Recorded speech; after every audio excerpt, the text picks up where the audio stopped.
These Ukrainian and Israeli children are celebrating Purim together at the Nes Harim Field School outside Jerusalem.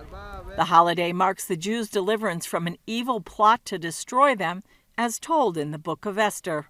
A year ago, Nes Harim became the first home for 150 Jewish orphans and others fleeing the war in Ukraine.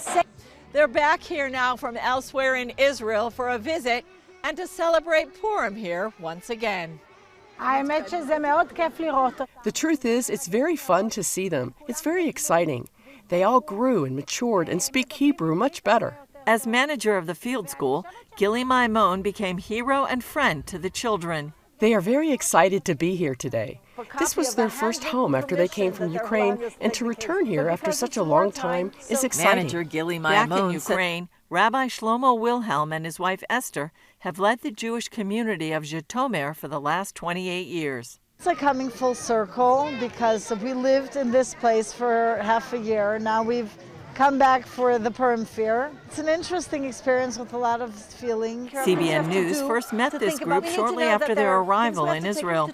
We've kept up with them, such as the time their teacher from Ukraine made a surprise visit, and 6 months ago as they said goodbye to Nes Harim and moved to Ashkelon. We're happy that we're settled now, more or less, in Ashkelon, so the kids are settled, they're in school.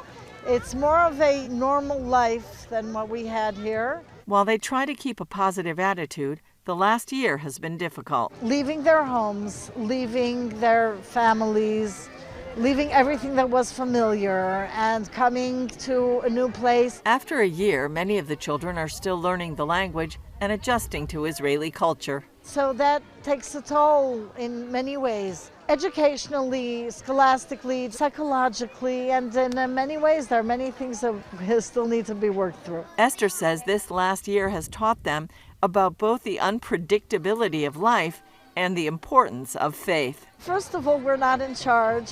There's a God who is in charge. We can't predict the future. Our job as human beings living in this world, and especially as Jews, is for us to make the best decisions that we can make in the situation in which we find ourselves. Julie Stahl, CBN News, Nes Harim, Israel.